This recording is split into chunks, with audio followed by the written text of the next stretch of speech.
Welcome to the Backlash review, and man, what a pay-per-view.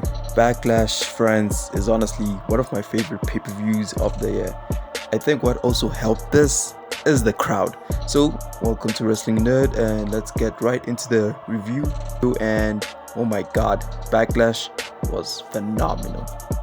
With the first match being Solo Sikoa and Tama Tonga taking on Randy Orton and Kevin Owens. It started as a brawl and then Nick Aldis turned it into a street fight. And that was a great decision due to how these people were fighting a war against each other on SmackDown and then ended with the brawl. So it made sense to turn it into a street fight. And man, this was chaotic. What a way to open Backlash. It was tables everywhere, trash cans to the head. That's crazy. We haven't, like, straight up trash can shot to the head. CTE is back. So yeah, this match was crazy. Everything from Kevin Owens hitting Tama Tonga with the splash onto the table, to Randy Orton hitting the RKO to Solo Sikoa on top of the announce table, to Solo Sikoa hitting a Samoan drop onto Randy Orton onto a table, and also that brain buster from the top rope by Kevin Owens to Tama Tonga onto the chairs. That was crazy. The match was fucking phenomenal. The crowd was into it, everyone was doing their shit, and when we thought Kevin Owens was gonna win, here comes Tangaloa. I guess I don't know him. I don't watch New Japan. So yeah, Tangaloa, the brother of Tama Tonga, appears, pulls the referee, Solo Sikoa, Samoan spikes, Kevin Owens for the 1-2-3, and that match ends just like that. A new Bloodline member, Paul Heyman, is shocked, and holy shit, that match was phenomenal. Honestly, one of my favorite matches over the year, like, due to the chaos that ensued to start off Backlash, and the crowd helped. 4 stars. The next match up being the triple threat match between Bayley, Naomi, and Tiffany Stratton. TV time. The match again was hot. The crowd was hot. The crowd were glowing, saying TV time, singing the song Bayley usually comes out with when she's in Europe.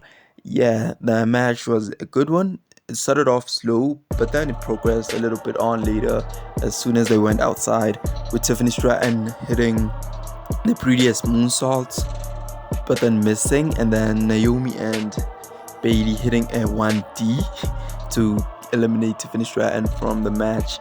And then yeah, Naomi and Bayley were brawling inside, with Bayley getting the 1-2-3 in a quick fashion that I didn't expect, but yeah, the match ended just like that.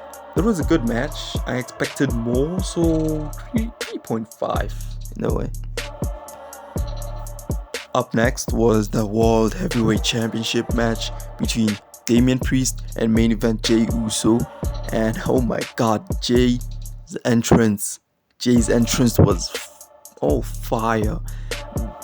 France made that entrance special. When we look back at entrances, we're gonna talk about Bad Bunny from last year's entrance in Puerto Rico, and we're gonna talk about Jey Uso's entrance from this year's France. Oh my god, that entrance, man. It gave me goosebumps. Anyways, let's get into the match, and the match was pretty good, pretty great. The crowd helped it a lot. This crowd was on fire. So yeah, it was a standard Jey Uso, Damian Priest. It was a normal match you would see on Raw, but the crowd made it feel like it was maybe Hulk Hogan versus The Rock in some type of way. But then yeah, Damian Priest hits the South of Heaven. Jey Uso kicks out. Jey Uso hits a spear and the super kick. Damian Priest kicks out again. Well, with the help of JD McDonough and Finn Balor, Damian Priest hits a super South of Heaven, and 1-2-3. Jey Uso loses. Damian Priest retains in a fun match that the crowd helped a lot. And like, nobody expected this match to be good, but then it delivered. And yeah, afterwards, it was the start of the dissension of the Judgment Day, with Damien Priest stopping Finn Balor and JD McDonough to hurt Jey Uso. So obviously that means there's gonna be a turn one way or the other in the near future. Great match, 3.5 stars. Up next was the Women's Tag Team Championship match between the Kabuki Warriors and Bianca Belair and Jade Cargill. Now this match, it was good.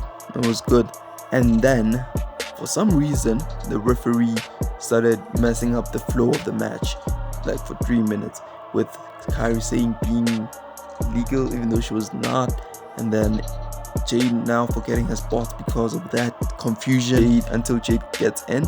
When Jade got tagged in, holy shit, the springboard into a crossbody, that was crazy to start off the match like that. And then Jade Cargill was doing a bunch of sequences, and then that comes in with the confusion of the referee. And then after that, the match starts going.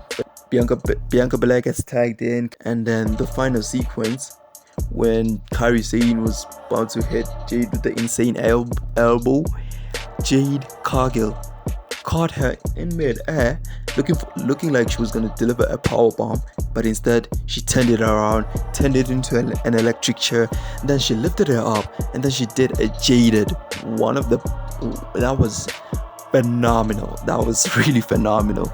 And then Bianca Belair hits Asuka with the KOD, and then 1, 2, 3, we have new tag team champions, and that was a great match with a lot of confusion in the near end, but it was a great match. Happy for my girl Bianca to become a women's tag team champion, and let's see how Jade can handle the responsibility of being a tag team champion. 4 matches into a run and she's already champ. That's crazy. This match got 3.5. And then the main event was the undisputed WWE Championship between Cody Rhodes and AJ Styles. The crowd was hype.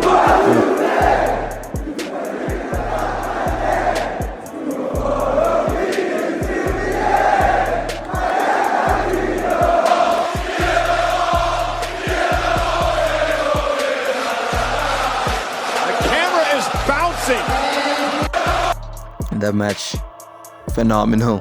I get it. I've said phenomenal a thousand of times here, but I don't care. That match was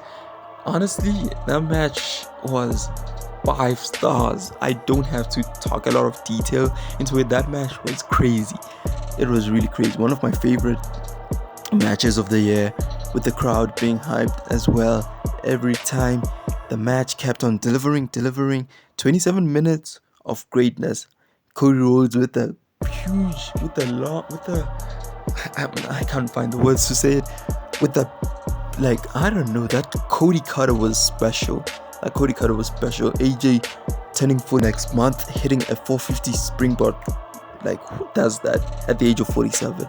He still moves like he's 20 something, but he's 47. Those boys delivered. They delivered the match for the ages, with AJ being powerbombed into the announcer's table. And oh my god, that match, I don't have to say it. I don't have to. Yeah, with Cody Rhodes getting the crossroads, 1, 2, 3, Cody retains first title defense, and it was great. Make sure Cody Rhodes keeps his title, and it was a legit title defense. Great showing from Cody, and that match was I was gonna say 5 stars, but then people might get upset, so 4.5 stars in my opinion. And let's talk about the crowd. The crowd, 5 stars. One of the best crowds in forever. It tops Puerto Rico. So yeah, the crowd as well, 5 stars. So yeah, Backlash overall, I'm gonna give it an 8 out of 10, because that pay-per-view was phenomenal. France really delivered. Backlash France was great. I think next time they should do more pay-per-views in France. Actually, not in France, but internationally. They need to be just like France in order to make sure that they come to that place often. So yeah, that's Wrestling Nerd, and this was the the Backlash 2024 review, and I'll catch y'all later. Follow the buzzers and eat.